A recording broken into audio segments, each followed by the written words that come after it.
자기를 질투하고 자기를 모함하고 이런 생각을 가질 수 있거든요. 네, 도둑이 재발절인 거죠. 맞아요. 네. 그래서 피해의식이 생길 수 있는 거예요. 그쵸, 그렇게 연결되는 거죠. 그래서 나르시시스트가 실은 굉장히 피해자 코스프레를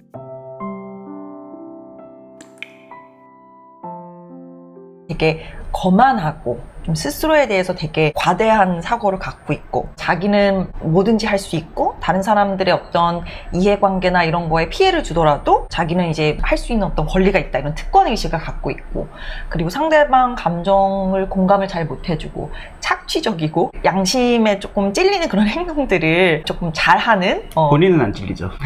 그쵸.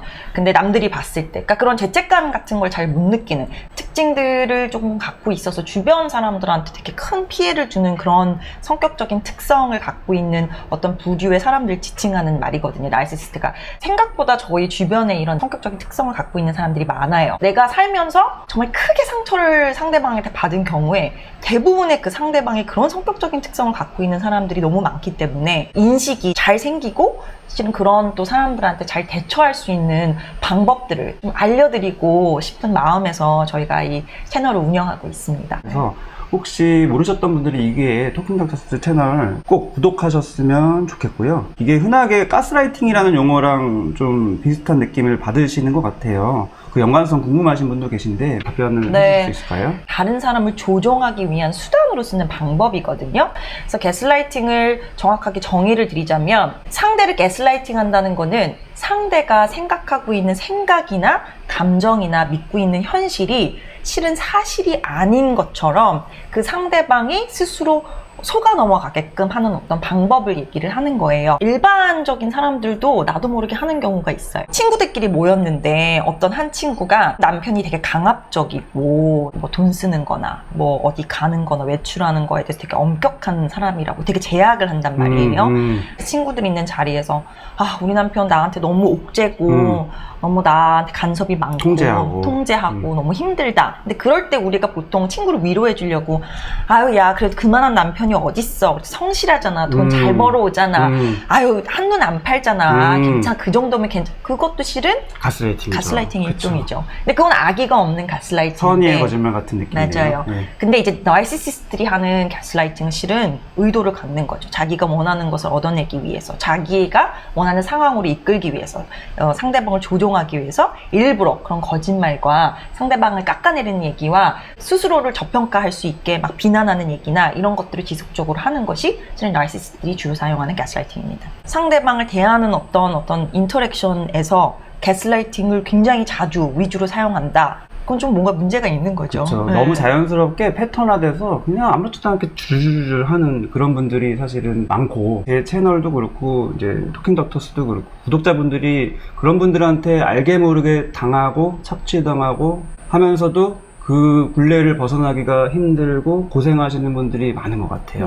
그래서 제 채널에서는 주로 그분들 때문에 힘든 분들한테 포커스를 맞춰서 좀 각자의 상황에 대한 얘기들을 많이 들어드리는 편이었고, 토킹닥터스는 그 가해자에 대한 얘기를 많이 하지만 목적이 뭐 가해자 나르시시스트가 이 채널 영상을 보고 뭐 자기 반성을 하면서 뭐 다시 개조되고 이런 목적은 아니시죠? 저희 채널을 나르시시스트 분들은 안 보시겠죠. 그쵸. 관심이 없죠. 관심이 없죠. 네. 그 당하는 분들이 하지만 나르시시스트에서 알아야 될 필요성이 있기 때문에 설명을 드리실 것 같은데 왜 알아야 되는 건가요? 모든 거의 핵심은 인식이에요. 어떤 문제점이나 건강하지 않은 부분에 대한 인식이 없으면 실은 그거에 대한 어떤 치유나 그 상황의 해결은 있을 수가 없거든요. 그렇죠. 알아야죠. 네. 다른 사람의 어떤 이 패턴이나 문제에 대한 인식이 없이는 그 관계에 어떤 변화를 주기도 어려운 부분도 있어요. 그쵸. 좀 피해를 많이 당하시는 분들 중에서는 이게 실제로 그 상대방의 상당 부분 요소가 작용을 하는데 본인의 어떤 요소로 굉장히 많이 돌리는 경우가 있거든요. 자기 탓을 스스로 하는 거. 네네네. 그래서 그런 경우에도 실은 상대방에 대한 인식이 생기면 당연히 나의 요소와 상대방의 요소가 상호작용해서 관계가 만들어지는 건 맞아요. 그래서 당연히 나의 어떤 요소들도 있지만 어떤 상당 부분은 상대방의 요소가 있고 두 가지에 대해서 실은 다 잘 알아야지 이걸 현명하게 대처할 수 있겠죠. 나르시시스트는 어떤 진단명은 아니에요. 앞서 말씀드렸던 그런 특징들을 이제 갖고 있는 어떤 성격 유형, 그러니까 예를 들어 뭐 외향적, 내향적, 소극적 이런 식의 표현에 있어서 나르시시스틱하다 그러면 그런 성격적인 특성을 갖고 있다는 의미지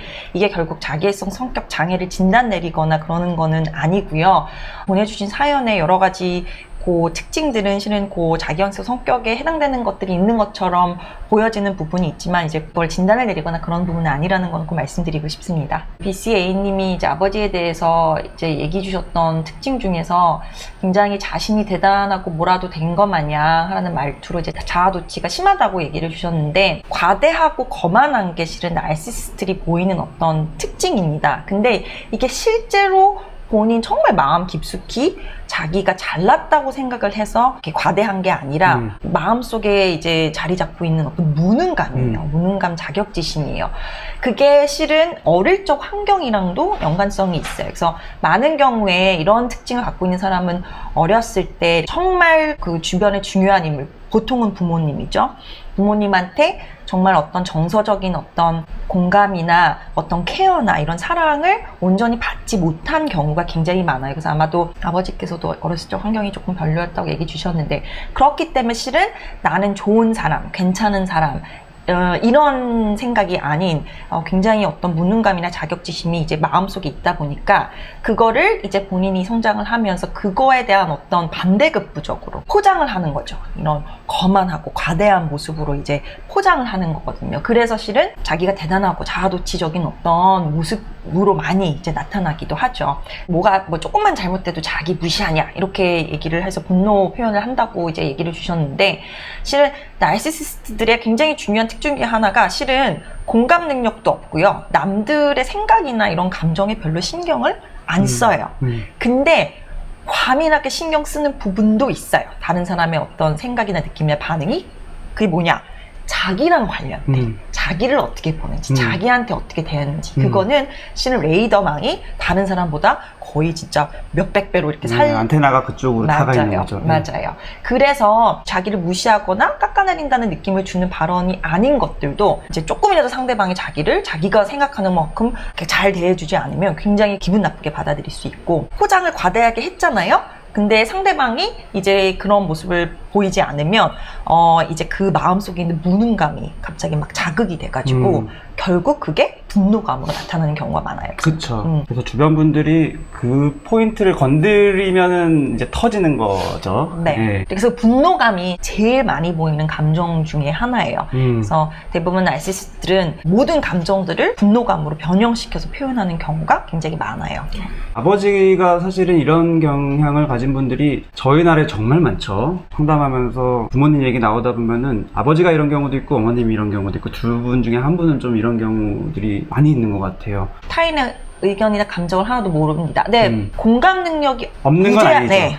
근데 느낄 필요성을 관심이 없는 거죠. 못 느끼는 거예요. 네. 그리고 많이 보이는 특징 중에 하나가 실은 외도입니다. 다른 사람들한테 어떤 관심 받기 좋아하고 끊임없이 이런 새로운 것들을 경험하기 좋아하고 배우자가 얼마나 힘들지 자기 때문에 속상할지 그런 거에 대해서 전혀 공감해주지 않죠. 아버지가 본인이 왜 잘못했는지도 모르고 합리화한다고 얘기를 하셨잖아요. 그러니까 특히 이 합리화가 굉장히 나르시시스트가 많이 사용하는 어떤 방어 기제 중에 하나죠. 자기의 어떤 잘못이나 그리고 남 탓, 투사죠. 내가 실은 잘못한 건데 남한테 내가 느끼는 어떤 내 잘못이나 내 부정적인 감정이나 이런 것들을 상대방한테 이제 얹혀놓는 걸 이제 투사라고 하는데 그게 나르시시스트가 하는 굉장히 큰 특징 중에 하나입니다. 질문에 대한 답을 좀 드려야 될 것 같은데 본인이 나르시시즘인 사실도 잘 모르는 것 같고 스스로가 정상이라고 생각해서 대부분 자기는 잘 모르죠. 네. 근데 오는 경우에는 실은 2차적인 문제로 오는 경우가 있어요. 왜냐면 이런 성격적인 특성을 갖다 보니까 주위에서 사람들이 떠나고 뭐 부부의 어떤 문제가 있고 뭐 자식들이 연락을 끊고 뭐 회사에서도 이제 뭐 고립이 되고 이럴 때 2차적으로 뭐 우울감이라든지 이런 부분들로 오시는 경우가 많고요. 나르시시즘도 유전이 될까? 이 질문 정말 많이 받거든요. 왜냐면 이제 걱정되니까. 네, 나르시시스트의 배우자가 자녀가 있는데 그런 비슷한 성향을 보이는데 이게 유전이 되는 거냐고 물어보시는 경우가 그런 부분에 많은데 엄청 예민해지는 것 같아요. 아이가 조금만 그런 모습을 보여도 그렇게 될까 봐. 맞아요. 근데 반반이에요. 모든 성격이 그래요. 그 사람이 갖고 있는 기질과 그 사람의 환경이 상호작용해서 생기는 거기 때문에 이게 온팡다 유전된다기보다는 만약에 실은 그런 어떤 기질들을 갖고 있는데 더군다나 그게 나르시시스트를 잘 만들 수 있는 어떤 환경과 부합이 됐을 때 실은 그럴 때는 이런 나르시스틱한 성격이 생길 가능성이 높은 거죠. 그렇기 때문에 실은 아무리 나르시스틱한 부모 밑에서도 실은 그렇지 않은 성격을 갖고 계신 분들도 너무 더 많죠. 그렇죠. 그 말만 들어도 사실은 좀 마음이 좀 놓이고 어떻게 보면 그런 부분에 너무 과민한 게 오히려 아이의 관계를 해치는 경우도 많아서 이런 얘기를 꼭 해주는 게 중요한 것 같아요. 아무리 옆에서 채워주려고 해도 결국 채워지지 않는다. 밑빠진 독에 물 붓기 같다라는 그런 얘기를 해주셨는데 어떻게 생각하세요? 맞아요. 그러니까 이 애정 욕구라는 게 본인의 어떤 필요에 의해서, 그러니까 저희가 보통 나르시시스틱 서플라이라고 하는데, 이 나르시시스틱인 사람들이 왜 그런 주위에서의 어떤 애정을 받을 필요가 있는가 하면 스스로를 안정시키고 스스로가 괜찮은 사람이라고 느끼게 할 수 있는 자기 조절 능력이 없어요. 그런 무능감이나 자격지심 때문에. 그래서 외부로부터 끊임없이 너 잘났어, 너 좋아, 너 사랑해, 너 멋져, 이런 끊임없는 외부적인 어떤 칭찬과 찬사가 필요한데, 문제는 근원은 마음속에 시작하기 때문에 그쵸. 이걸 아무리 외부에서 공급을 해줘도 이 내면적으로 그거를 스스로 받아들이고 소화하고 간직할 수 있는 능력이 결여되다 보니까 실은 밑빠진 독에 물 붓기랑 비슷한 그렇죠. 거죠. 계속 누군가한테 빨대를 꽂아서 쪽쪽 빨아먹어야 되고 그 옆에 있는 분들이 그래서 자녀가 됐던 주변에 있는 듯한 힘들어지는 것 같아요. 좋은 말로 하면 공급이지만 이제 착취당하는 거잖아요. 그렇죠. 네. 그렇죠. 시애님이 마음이 놓이신데요. 유전은 꼭 되는 거 아니다라는 그 부분이 정말 이런 분들이 되게 많은 것 네. 같아요. 오히려 BCA님, 저는 이 나르시스틱한 부모 밑에서 성장한 자녀들 중에서 실은 이 부분들을 안고 인내하고 이걸 일찍이 알아보고 스스로를 실은 조절하는 어떤 능력들이 오히려 더 발전이 돼서 그런 상처들에 있어서 좀 벗어나서 오히려 더 성숙하고 그렇게 된 분들도 너무너무 많이 저도 봤어요. 마찬가지입니다. 네. 보통 저희가 많이 하는 얘기가 물론 과거에 일어났던 어떤 일들을 우리가 바꿀 수는 없지만, 그리고 그게 없어지지는 않지만 그걸 다른 관점에서 바라보면 오히려 나의 상처가 실은 나의 강점이 될 수 있다는 거를 꼭 기억하셨으면 좋겠어요. 이렇게 내가 그 나르시시스트 옆에 있는 사람으로서 자꾸 공급자가 되다 보면은 그게 결국에는 옆에서 감정 쓰레기통 같은 느낌도 받는 것 같아요. 그 부분에 대해서는 혹시 조언 주실 게 있나요? 실은 많은 경우에 그걸 인지를 못 하시는 분들이 너무 많아요. 항상 인지가 중요한 거네요. 이 상대방이 나한테 본인의 어떤 이런 부족한 부분들, 건강하지 못한 부분들을 투사하고 본인이 쏟아낸다는 걸 인지를 하면 실은 거기서부터, 인지에서부터 그 상황을 조금 변화시키는 게 이제 좀 중요할 것 같아요. 나르시시스트 환자들은 자기의 그런 부분을 인정하나요? 라는 질문이 있었어요. 네, 나르시스틱한 사람들한테 본인의 성격 특성에 대해서 이해를 시키는 거는 상당한 시간과 이제 에너지가 필요합니다. 그래도 오랫동안 치료를 유지한 제 환자분들 중에서는 실은 어느 정도 인식이 생기는 경우도 봤어요. 근데 대신 그분들은 그런 성격적인 특성을 갖고 있음에도 불구하고 자기한테 뭔가 문제가 있고 이런 부분은 변화를 시켜야겠다는 굉장히 강렬한 의지가 있기 때문에 실은 그만큼 뭐 1년이고 2년이고 실은 저한테 오는 거죠. 네, 한 5년 정도 오신 분들도 그쵸. 계신데 그런 분들은 실은 인식이 생기는 경우도 있죠. 그것도 인식도 너무 저희가 한 번에 심어주면 안 되잖아요. 그럼요. 튕겨져 나가죠. 네, 자기의 그럼요. 약한 부분이기 때문에. 맞아요. 절대로 나르시스트는 직면시키지 말라고 네. 얘기 드려요. 정신과 전문의들도 2년, 3년, 5년 걸려서 그쵸. 하는 천천히. 네, 인식을 절대로 면전에 당신은 나르시스트입니다 라고 얘기를 했을 때 실은 돌아오는 거는 엄청난 분노와 그쵸.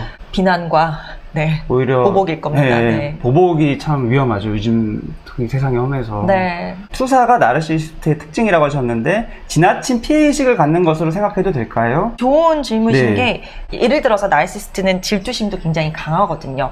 자기가 상대방이 너무 질투가 나서 너무 미운데 자기가 상대방을 질투하는 것 자체를 인정을 하고 싶어 하지 않아요. 그 이유는 자기가 누군가를 부러워한다는 얘기잖아요. 그걸 인정하는 순간 자기가 그 사람보다 못난 면이 있다는 걸 인정하는 셈이 되니까 오히려 그걸 상대방한테 투사해서 너가 나를 질투하는 거야, 너가 나를 그렇게 생각하는 거야 라고 얘기를 하거든요. 근데 그러다 보니까 그러면 상대방은 그렇게 느끼지 않은데 자기의 그런 부정적 감정을 투사해버렸잖아요. 그럼 상대방이 자기를 뭔가 굉장히 해코지 하려고 하는 것 같고 자기를 질투하고 자기를 모함하고 이런 생각을 가질 수 있거든요. 네, 도둑이 재발절인 거죠. 맞아요. 네. 그래서 피해의식이 생길 수 있는 거예요. 그쵸, 그렇게 연결되는 거죠. 그래서 나르시시스트가 실은 굉장히 피해자 코스프레를 잘한다고 잘하죠. 하고, 나르시시스트 중에서 내현적 나르시시스트가 실은 이런 피해자 코스프레를 잘 하는 걸로 알려져 있습니다. 실은 나르시시스트 부모를 만나면 그 자녀들은 너무 힘들죠.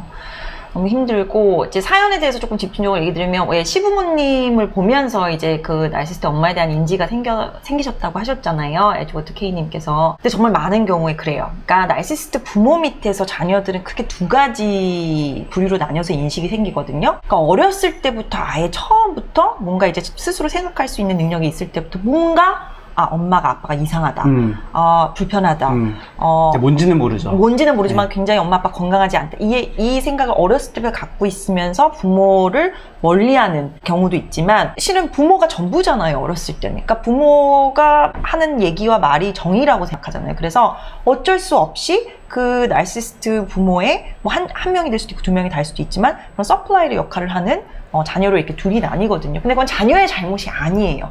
그런데 많은 경우에 성인이 돼서 인식이 생기는 경우에는 본인이 결혼을 해서 본인의 가족과는 굉장히 다른 가족 시스템을 만났을 때, 네. 우리 에드워드 K님처럼. 그런 경우들이 정말 많은 것 같아요. 아예 생각지도 못한 거죠. 맞아요. 두 번째는 본인이 자녀를 낳았을 때, 내가 자녀를 낳았는데 이렇게 내가 무조건적으로 사랑하는 이 존재인데 어떻게 내 부모는 나한테 그랬을 수 있을까? 그럴 때 이제 인지가 이제 크게 성인이 돼서 이제 많이 생기시는 경우가 있어요. 나르시시스트들은 자기가 원하는 게 있을 때 상대방한테 가장 필요로 하는 그거를 공략을 해서 얻어내는 부분이 있는데, 아마도 에드워드 K님께서 이제 외국에 가시면서 이제 아이를 케어해 줄 수 있는 그런 그 여력이 이제 없어졌으니까 실은 그거를 이제 공략하는 거죠. 공략을 약점을. 해서, 약점을 공략해서 하는 부분이 있고, 어머니께서 이제 본인에게 왜 친절하지 않냐 이렇게 막 역정을 내셨다고 했는데, 아마도 이제 같이 살면서 엄마한테 이렇게 반하게 행동하신 적이 거의 없으실 것 같아요. 실은 결혼하시기 전에 그 자금으로 집에 빚도 갚으셨다고. 열심히 하신 거죠. 네, 그래서 실은 엄마 나르시시스트의 특성이, 나르시스틱한 특성이 강한 엄마가 원하는 욕구대로 다 맞춰주고,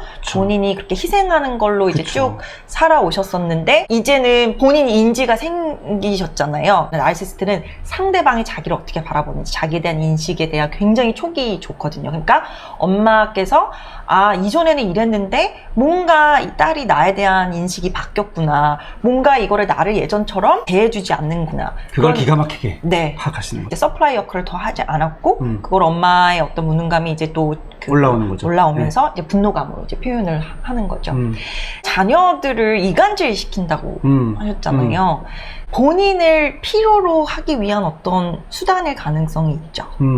아이들이 서로 계속 싸우고 문제를 일으키고 언스테이블해지면 혼자서 감당하기 그만큼 어려워지잖아요. 자기한테 이제 수그리고 네. 들어오라고. 손이 더 필요하죠. 네. 도움의 손이. 그쵸. 저한테 이제 어떻게 하면 좋을지 얘기를 주셨는데, 또 엄마기 때문에 항상 아이들한테 대물림하기 하기 싫다는 이 느낌이 있으신 것 같아요. 그리고 실은 엄마기 때문에 뭐 물론 여러 가지 책에서는 뭐 거리를 두고 뭐 이렇게 얘기가 있지만, 실제로는 참 쉽지가 않죠. 말씀드리고 싶은 부분은 엄마가 이런 특성이 있다는 것을 정말 확실하게 인지를 하시는 거고요. 우리가 제일 화가 났을 때는 내가 생각하기에는 상식적이지 않는 거를 상대방이 계속 요구했을 때 화가 나는 거는 기대를 한다는 거거든요. 그렇게 하지 않을 거라는 그런 기대가 없으면 실은 실망이 없죠. 네. 그래서 뭐 100% 할 수는 없지만, 엄마는 이런 특성을 갖고 있고 아마 평생 이런 특성이 지속이 될 거고, 내가 엄마를 가까이 하면 이런 행동을 계속 보일 거다라는 어떤 인지를 하시고 그걸 받아들이는 게 굉장히 중요하고. 근데 많은 분들이 그거를 하기가 그렇게 힘든 건 오히려 맞아요. 기대를 하죠. 엄마가 바뀔 거다. 네. 내가 열심히 서플라이 하면. 네. 근데 그렇게 되나요? 그렇게 잘 바뀌지 않습니다. 관계를 계속 지속하실 거면 인지를 하셔야 되는 부분이 있고요.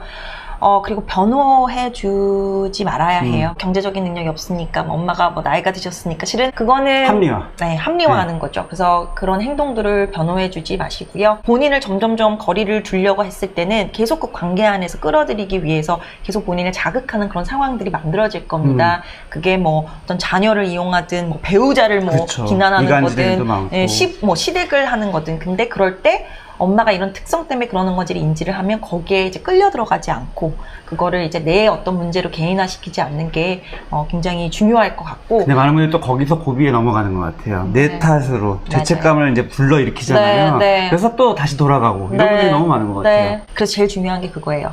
죄책감을 가지시면 안 됩니다. 엄마한테 내가 거리를 두고 했을 때 엄마한테 줄 상처에 대해서 굉장히 걱정을 하는 거잖아요. 근데 결국 거꾸로 생각하면 엄마는 나한테 이런 상처를 주는 거에 대해서 전혀 신경을 안 쓰고 있잖아요. 그리고 가장 지금 중요한 거는 실은 배우자와의 관계와 자녀들이기 때문에 예, 그래서 나의 부모고 내가 사랑하는 부모라도 건강하지 않은 면이 있다는 건 인지를 하고 거기에서 이제 바로 볼 수 있고 거기에서 대처할 수 있는 어떤 그런 마음가짐은 반드시 필요할 것 같습니다. 여기 채팅창만 봐도 결국에는 친정이 더 불편하다, 나도 그렇다, 이런 분들이 정말 많은 것 같아요. 그리고 항상 효도해야 한다는 강박을 갖고 살았다, 그런 문화가 좀 있는 것 같아요. 네. 부모님 앞에서는 거슬리면 안 되는 그런 문화. 네. 그러니까 그냥 당하면서 사는 거죠. 네. 그래서 저는 자녀분들 중에서 이민 가시는 분들 되게 많이 봤어요. 도망가는 거죠. 네. 그 주위 사람들도 그런 분위기를 조성해요. 너 그래도 막 엄마한테 뭐 아빠한테 잘해야지. 네, 그래도 그래도 자식으로서 자식인데. 도리가 아니지. 네. 그렇게 하면 안 되지. 이제 살 날 얼마나 남으셨다고, 네, 이런 맞습니다. 식으로. 네. 네. 그래서 문화가 좀 바뀌어야 할 것 같고, 어떻게 보면은 토킹덕터스에서 나르시스트를 계속 다루는 이유가 뭐 개개인도 개개인이지만 이런 문화적인 변화를 추구하시는 거 아닌가 하는 저는 그런 생각이 들거든요. 맞습니다. 네. 정말 중요한 감정들은 상대에 대한 배려, 따뜻함, 공감, 친절함, 우리들이 가장 추구해야 되고 좋은 사람이라는 어떤 잣대에 쓰여져야 되는 특성들인데, 요즘에 워낙에 성취 위주의 외적인 것을 많이 보는 어떤 문화다 보니까. 그러니까요. SNS도 그러고 유튜브도 사실은 그런 성취 위주로 올라오잖아요. 나르시시스틱한 어떤 문화가 이렇게 막 외적인 걸 중요하고, 남들을 뭔가를 내가 더 올라갈 수만 있으면 상대방을 짓밟고 이래도 된다는 어떤 그런 것들의 어떤 문화가 더 생기는 것 같아서 지금 그게 제일 중요한 게 아니라는 거. 아, 네, 감사합니다. 본 채널에서는 훨씬 더 청산이 있으시거든요. 토킹덕터스 가셔서 꼭 시청해 주시면 좋을 것 같습니다. 잠깐 내려가서 좋아요 한 번만 눌러주시면 저한테 도움이 많이 되고요. 다른 분들도 많이 시청을 할 수가 있는 기회가 됩니다.